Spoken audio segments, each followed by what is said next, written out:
अनोखा स्वाद।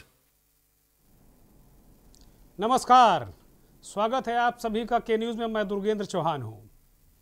जिसके पास रसूख है, पैसा है, बाहुबल है या जाति बल है, क्या वह न्यायिक व्यवस्था से बाहर है? ये बड़ा सवाल है। देश की सर्वोच्च अदालत ने लखीमपुर कांड में यूपी की सरकार और सिस्टम पर डंडा चलाया है। इसके बाद सिस्टम की चमड़ी थोड़ी सी छिलती हुई नजर आ रही है।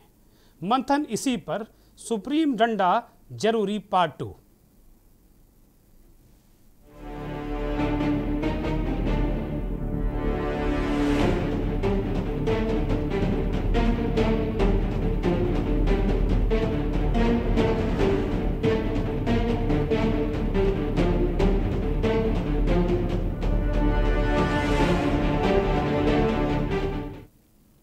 शासन प्रशासन इसे चलाने वाले तंत्र को ठेंगा दिखाकर गृह राज्य मंत्री अजय मिश्र टेनी का बेटा आशीष क्राइम ब्रांच के समन पर आज हाजिर नहीं हुआ।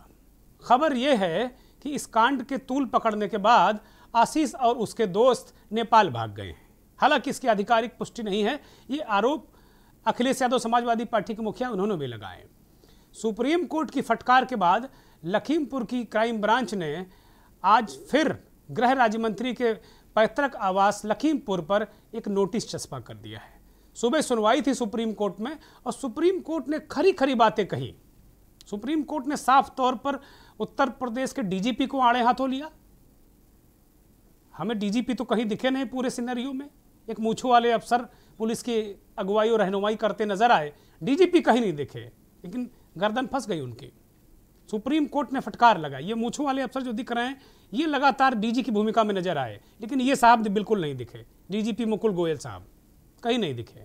पूरे सीन में कोई एक बयान मुझे नहीं याद पड़ता, आप लोगों को याद हो तो आप समझ लीजिएगा, लेकिन मुझे याद नहीं पड़ता कि इनका कोई बयान आया हो। हर जगह यही मूंछों वाले अफसर उत्तर प्रदेश की पुलिस की अगुवाई करते रहे। प्रशांत कुमार नाम है इनका और एडीजी लॉ एंड ऑर्डर के पद पर हैं उत्तर प्रदेश में, लेकिन डीजी नहीं है ये। और डीजीपी पता नहीं कि अब हाल के दिनों में इतने कमज़ोर डीजीपी क्यों हो जाते हैं, खैर यही लोग जाने। लेकिन मसला ये है कि पूरी तरीके से सुप्रीम कोर्ट में आज सुनवाई थी और सुप्रीम कोर्ट ने एक एक करके बिल्कुल परतें उधेड़ी। उसके बाद आज दोपहर को लखीमपुर की क्राइम ब्रांच ने अजय मिश्र टेनी के घर पर उनके बेटे को जो कल समन के करने वाली जो एक नोटिस लगाई थी ना, उसके ठीक नीचे दूसरी नोटिस लगा दी और कल 11 बजे उनसे अनुरोध किया है कि भाई साहब आ जाइए। आप कहना ही पड़ेगा भाई, उत्तर प्रदेश के रसूखदार ब्राह्मण नेता हैं वो टेनी साहब, भारत के गृह राज्य मंत्री हैं। तो उन्हें 9 अक्टूबर को सुबह 11 बजे यानी कल सुबह 11 बजे आशीष को पूछताछ के लिए बुलाया जा रहा है। और इस बीच लखनऊ पहुंचे गृह राज्य मंत्री ने एक बार फिर सफाई दी कि उन्होंने कहा कि कल मेरा बेटा हाजिर हो जाएगा पुलिस के सामने, और कई दलीलें भी दी। पहले सुप्रीम कोर्ट ने क्या कहा वो जरा हम आपको दिखाएंगे कि सुप्रीम कोर्ट ने आज किस तरीके से किन शब्दों में अपनी नाराजगी व्यक्त की। लेकिन जहां तक जो मैंने उसका लबोलबाब निकाला, बहुत ही कठोर शब्द थे, आईना दिखाने वाले थे, बहुत ही कठोर शब्द थे। जरा वो सुप्रीम कोर्ट के जो उन्होंने फटकार लगाई है सिस्टम को, तंत्र को, उसको जरा दिखाया जाए।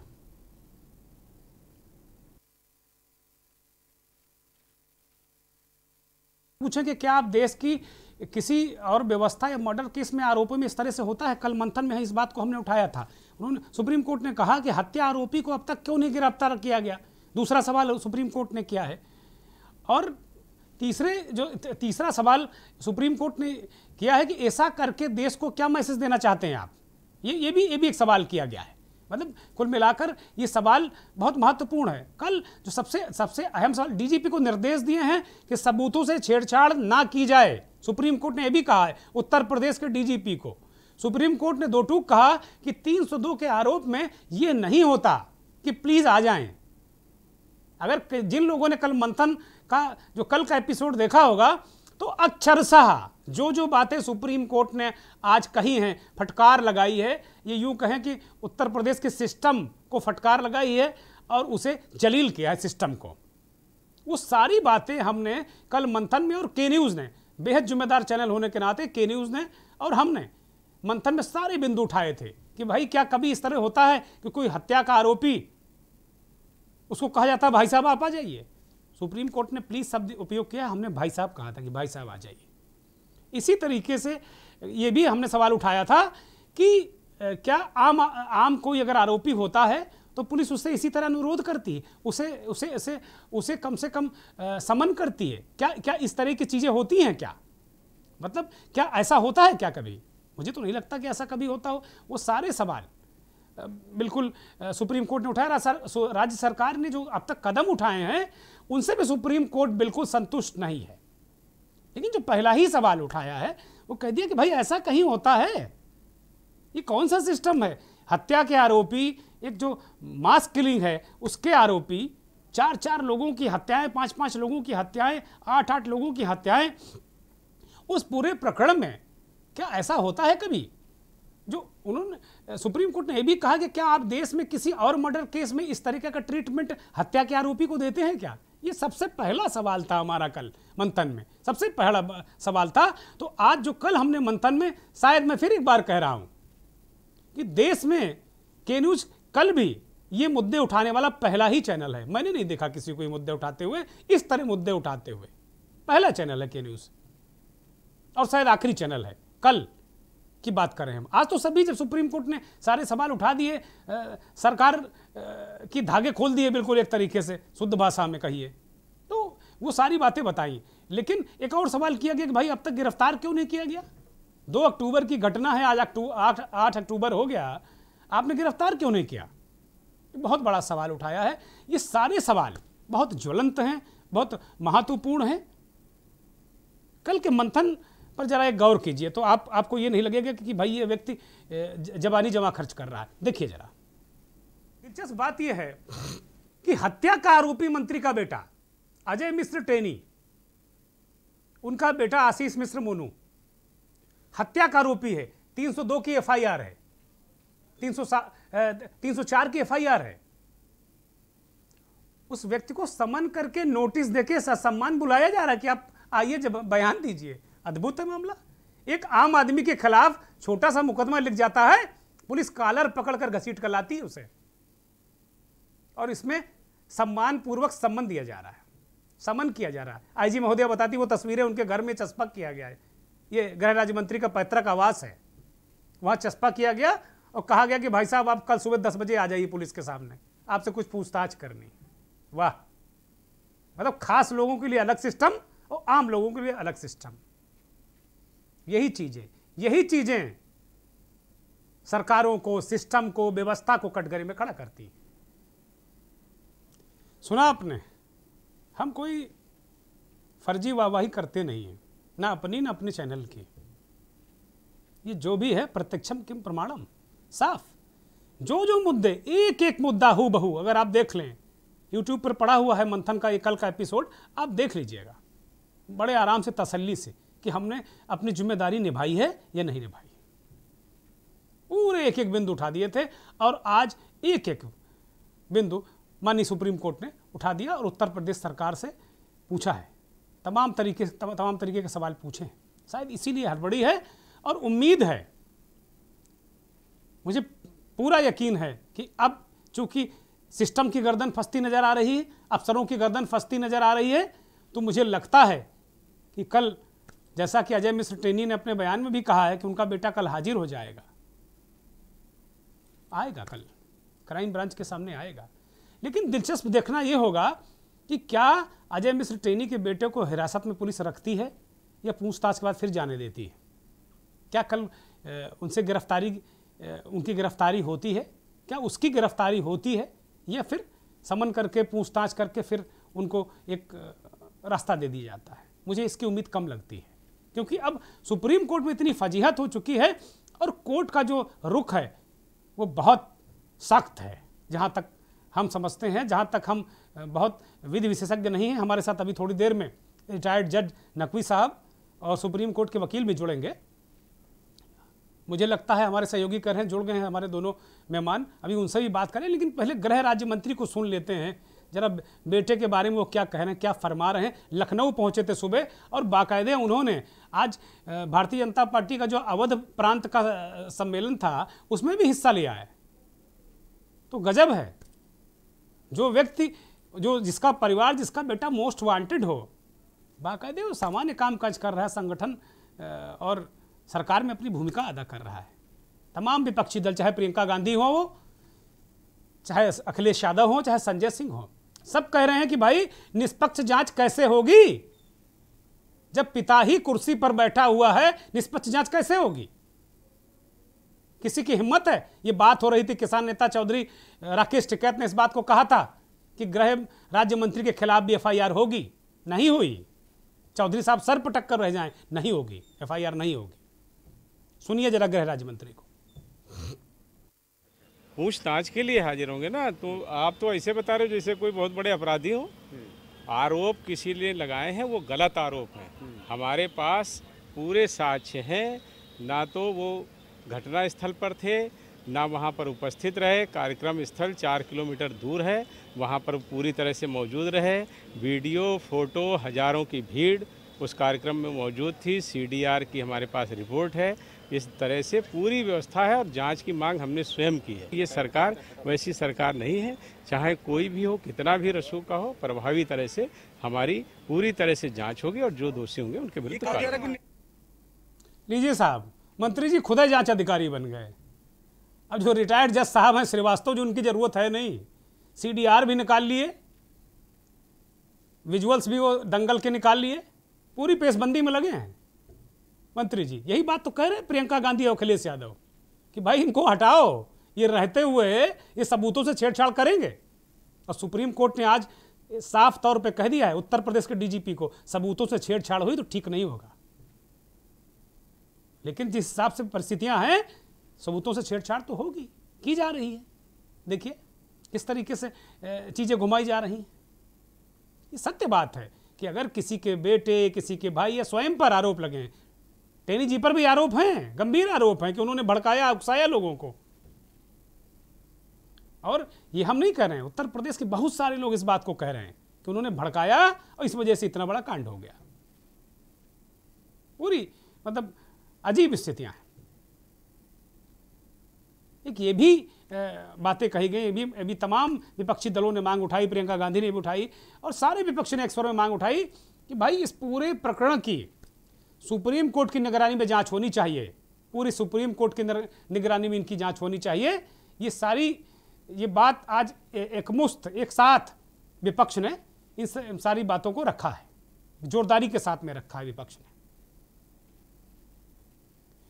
इस बीच पंजाब कांग्रेस के अध्यक्ष नवजोत सिंह सिद्धू लखीमपुर पहुंच गए। तमाम जद्दोजहद, लड़ाई झगड़ा करते हुए, पुलिस से भिड़ते हुए गुरु पहुंच गए। गुरु तो गुरु ही हैं। लगा बहुत सारे लाव लश्कर के साथ, मंत्रियों के साथ में, विधायकों के साथ में सिद्धू पहुंच गए।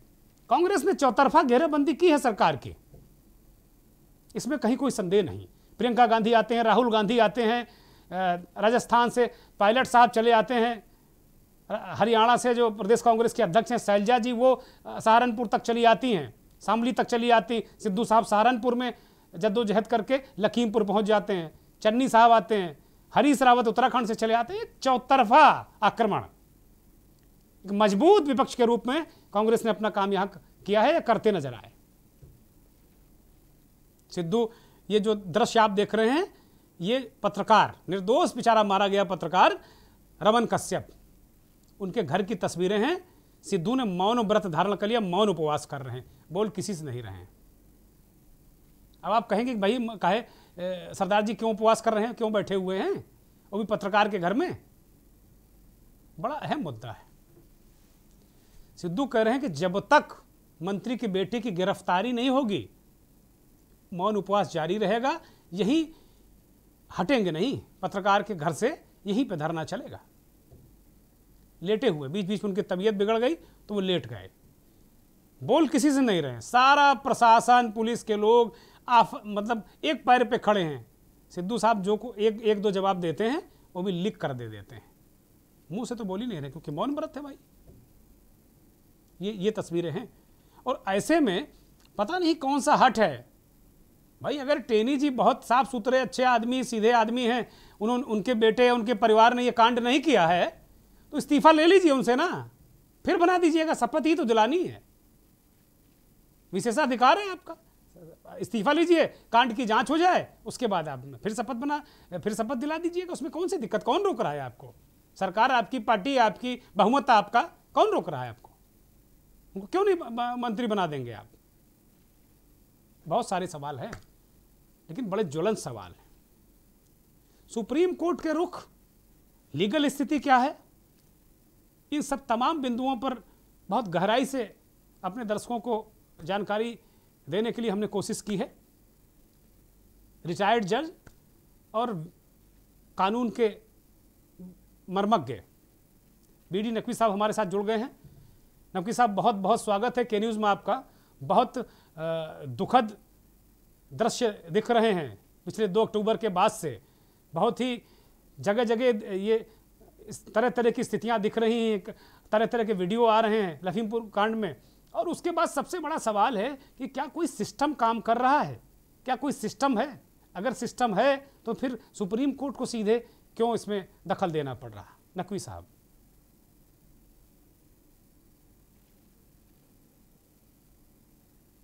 आवाज आ रही है जॉन साहब? हाँ, मैं आपको सुन पा रहा हूँ। और मुझे क्या आप सुन पा रहे हैं? जी, मैं बिल्कुल सुन रहा हूँ आपको। जी फरमाइए। आवाज आ रही है और आपने बहुत अच्छी तरह रखा। मुझे बड़ी खुशी है कि आपने बहुत अच्छी तरह रखा। अब बात यह है कि देखिए, ये सबने देखा कि मंत्री का एक वीडियो था कि साहब मैं मंत्री नहीं हूँ, मैं कुछ और भी हूँ। और मैंने अजीत अंजुम साहब का जो वीडियो देखा, उससे ये बात मालूम हुई मुझको कि मंत्री जी हमारे कई मुकदमों में मुलजिम रहे और बड़ी अच्छी तरह से उन्होंने अपने मर्डर ट्रायल को मैनेज किया।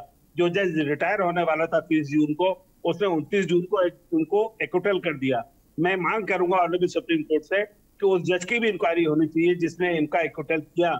ये बहुत ही संगीन बात है।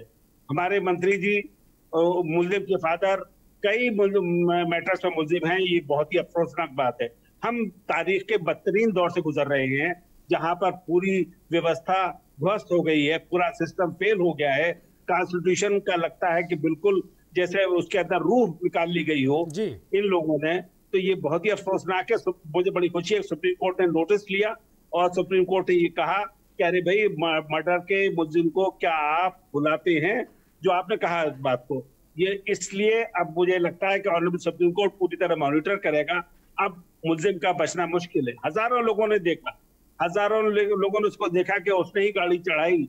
ये सारी पुलिस, देखिए इसमें अच्छी बात यह है पुलिस बिल्कुल इम्पार्शियल है, पुलिस विटनेस है। और पुलिस अगर खुदा ना खास्ता पुलिस ने कोई गोली चलाई होती तब तो जुडिशियल इंक्वायरी की जरूरत थी कि रिटायर्ड हाई कोर्ट जज करे कि स्टेटिंग करे। उसके अंदर कोई जुडिशियल इंक्वायरी का कोई जवाब ही नहीं है। तो भाई पुलिस गवाह है। मैं समझता हूँ पुलिस में भी अच्छे लोग हैं, वो गवाही देंगे। और पुलिस से बेटर गवाही कौन होगी? सरकारी गवाह। और मैं ये समझता हूँ कि इस वक्त सुप्रीम कोर्ट के डंडे के बाद इस सरकार को एक्शन लेना ही होगा, मुलजिम को सरेंडर करना होगा और मुलजिम को जेल भेजना होगा। मेरे ख्याल से मैं तो समझता हूँ। इसके अलावा it's open and shut case. Naqvi साहब, जो आज सुप्रीम कोर्ट ने बिंदु उठाए, जैसा कि कहा कि भाई आप समन देते हो, कहते हैं आप चले आइए भाई साहब, आपसे पूछताछ करनी है। कल सारे बिंदु हमने मंथन कार्यक्रम में एक एक बिंदु उठाए थे और आज माननीय सुप्रीम कोर्ट ने वही बिंदु पर फटकार लगाई है, उत्तर प्रदेश की सरकार को भी और यहाँ के सिस्टम को भी। अब आज जो रुख रहा सुप्रीम कोर्ट का, उसे आप किस दृष्टि से देखते हैं? और जरा दर्शकों को ये बताइए कि न्यायिक जांच की आवश्यकता कहाँ पड़ती है? कौन सी परिस्थितियां होती हैं जब हम न्यायिक जांच की मांग करें या करते हैं और फिर न्यायिक जांच होनी चाहिए? ऐसा क्या विधान है? देखिए, आपने बिल्कुल ही पंजेंट सवाल किया, बिल्कुल रेलेवेंट सवाल है। मैं यही अर्ज करना चाहता हूं, मैं बताना चाहता हूं सारे दर्शकों को कि अगर ये घटना रात के अंधेरे में हुई होती, अगर ये घटना पुलिस और पब्लिक के बीच में हुई होती, तो इसमें सवाल उठता कि भाई पुलिस ने गोली क्यों चलाई, वो कौन सी परिस्थितियां थी, उनका एक्शन गलत था या सही था। जुडिशियल इंक्वायरी की जरूरत वहां होती है कि जहां पर एविडेंस इतनी इंट्रिकेट हो और उसके अंदर कुछ लीगल क्वेश्चंस इन्वॉल्व हो, right of private defence involve हो या घटना के अंदर सरकारी मशीनरी का इन्वॉल्वमेंट हो।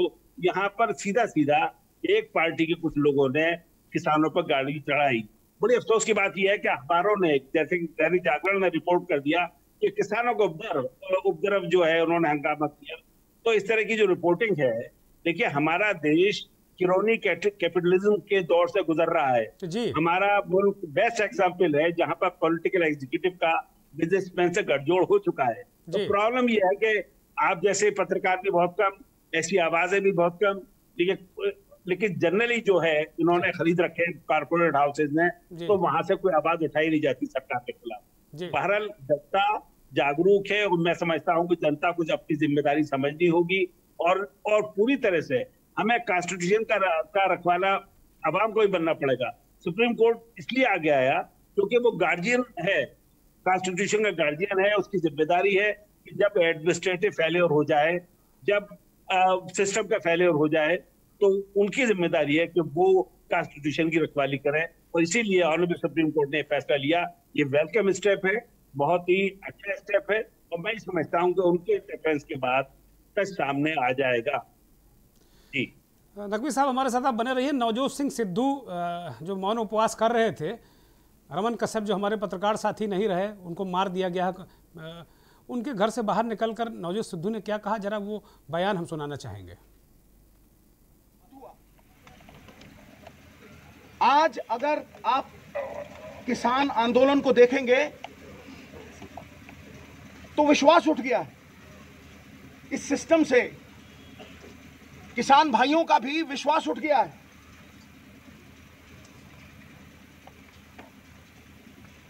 मैंने तब भी मांग की थी कि क्योंकि एफआईआर में नाम है, आई विटनेस है, प्रूफ है, एविडेंस है, मंत्री जी के बेटे को इन्वेस्टिगेशन ज्वाइन करनी चाहिए, नहीं तो अरेस्ट होनी चाहिए। पुलिस अगर चाहे तो बाल की खाल भी निकाल सकती है, इतनी एफिशिएंट है। लेकिन क्यों नजरअंदाज हो रहा है सब? सिद्धू साहब कह रहे हैं कि पुलिस चाहे तो बाल की खाल निकाल सकती है, लेकिन वो कहाँ निकाल रही बाल की खाल? नकवी साहब ने बड़ी महत्वपूर्ण बात कही कि भाई जुडिशियल इंक्वायरी की जरूरत नहीं है, बिल्कुल डे लाइट मर्डर है, कुचल दिया गया है, हत्या की गई है, मारा गया है। पुलिस बिल्कुल साइलेंट है, दिख रही है कि पुलिस की कोई भूमिका इसमें नहीं है, न मारने में, न गोली चलाने में, न कहीं पुलिस की भूमिका कोई नहीं है। ऐसे में नकवी साहब कह जरूर रहे हैं कि पुलिस सरकारी गवाह बनेगी, किसी न किसी की आत्मा की आत्मा जागेगी। मुझे उम्मीद नहीं लगती है।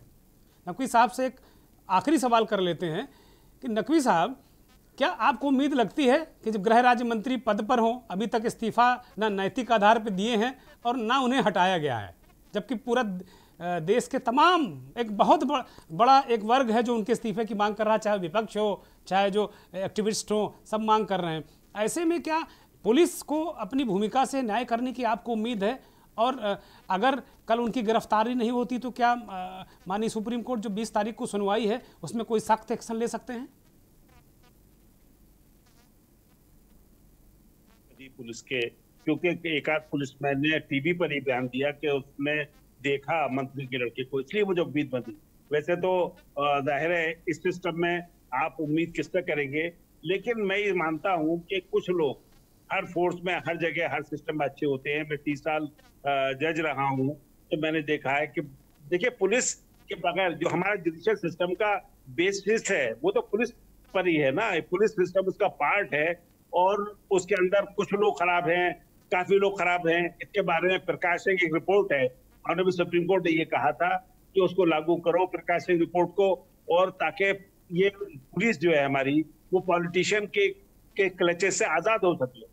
वो रिपोर्ट अगर सुप्रीम कोर्ट अब लागू करा ले जाएगा तो मैं समझता हूं कि आज नहीं तो कल हमारा फ्यूचर अच्छा होगा, सिस्टम इंडिपेंडेंट होगा। बहुत अच्छी रिपोर्ट है, उसके अंदर उन्होंने कहा है कि पॉलिटिशियन के इन्फ्लुएंस से कैसे आए, कैसे लोग अच्छा काम करें, कैसे उन्हें अच्छे काम करने की मोटिवेशन हो। बड़ी डिटेल्ड रिपोर्ट है।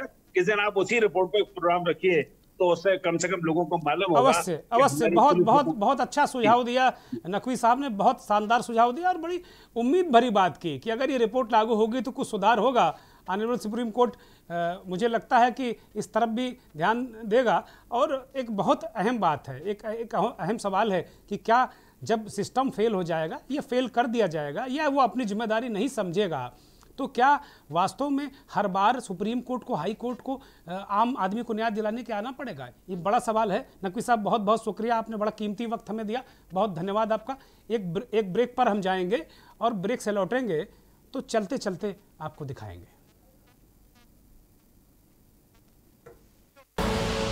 आप देख रहे हैं के न्यूज, खबरों का सारथी।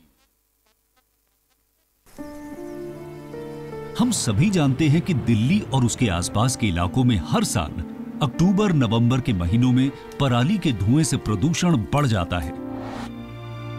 सर्दियों में पंजाब, हरियाणा और उत्तर प्रदेश में पराली के जलने वाले धुएं से दिल्ली के करोड़ों लोगों को सांस लेने में तकलीफ होती है। हमारे किसान भाइयों को मजबूरी में अपनी पराली जलानी पड़ती है क्योंकि उनके पास कोई और दूसरा रास्ता ही नहीं होता। अब दिल्ली सरकार ने पराली से होने वाले प्रदूषण को खत्म करने के लिए एक ठोस कदम उठाया है। दिल्ली सरकार ने भारतीय कृषि अनुसंधान संस्थान पूसा द्वारा विकसित बायो डीकंपोजर तकनीक को दिल्ली में लागू कर दिया है। पूसा इंस्टीट्यूट के बायो डीकंपोजर तकनीक से पराली को गलाकर वहीं खाद में बदला जा सकता है। दिल्ली सरकार ने इस तकनीक को लागू कर दिया है और इसका सारा खर्च दिल्ली सरकार उठा रही है।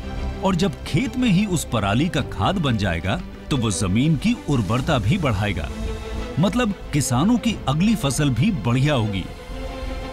यही तो हमारे किसानों को चाहिए। और सबसे बड़ी बात, जब पराली नहीं जलेगी तो प्रदूषण भी नहीं होगा। इसमें सबका फायदा है। पहले हमें अपनी पराली जलानी पड़ती थी, लेकिन इस बार हमें ऐसा नहीं करना पड़ा। दिल्ली सरकार ने पराली को खाद में बदलने के लिए हमारे खेतों में ये छिड़काव करवाया है। ये बहुत ही आसान था और हमें तो बहुत फायदा हुआ। ये पूरा काम दिल्ली सरकार ने खुद कराया है, हमें तो एक पैसा नहीं देना पड़ा और हमारी पराली यही खेत में ही खाद बन गई है और प्रदूषण भी नहीं हुआ। ये बहुत बढ़िया समाधान है। दिल्ली सरकार प्रदूषण को खत्म करने के लिए युद्ध स्तर पर तो काम कर ही रही है, साथ ही किसानों की सुविधाओं का भी पूरा ख्याल रखा जा रहा है।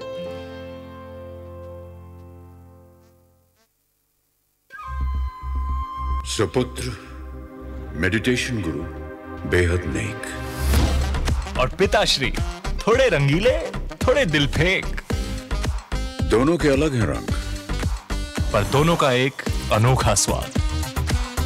कमला पसंद, अनोखा स्वाद। और खुशबू में झूम के भाई लेके आए गोल्डी मसाले। गोल्डी मसाले, खुशबू और स्वाद ऐसा तो रिश्तों में गुस्सा कैसा। पर ये दिल है कि चख रहा है उन्हीं अल्फाजों का दूर कितना भी जाओ, इस जुबान से दूर ना जा पाओगे। विमल, बोलो जुबान केसरी। आप देख रहे हैं के न्यूज, खबरों का सारथी। बात करेंगे चलते चलते की। दो गंभीर तस्वीरें आपको दिखाएंगे। एक देखकर आपको पीड़ा होगी, लेकिन जिन लोगों ने ये तस्वीर लगाई उन्हें शर्म नहीं आ रही। ये तस्वीर एक तरफ आप देख रहे हैं, एक तस्वीर ये कानपुर की है। वहाँ के विधायक मैथाने जी और मुख्यमंत्री योगी जी के साथ में एक तस्वीर लगाई गई है।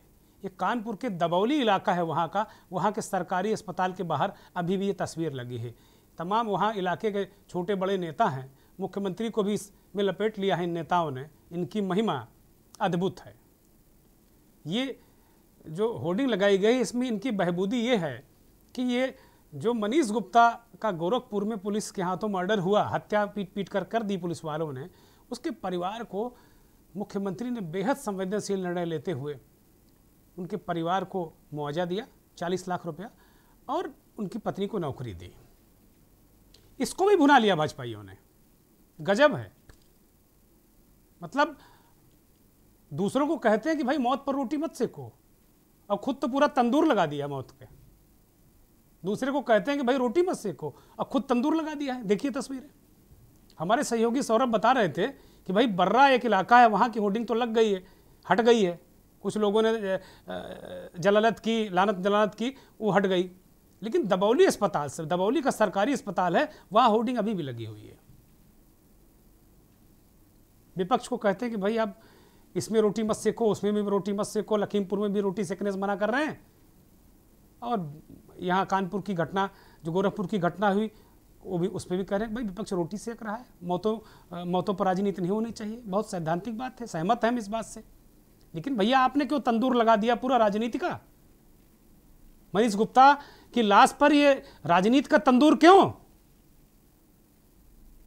अंदर से मन बिल्कुल रोम रोम, शब्द नहीं है मेरे पास।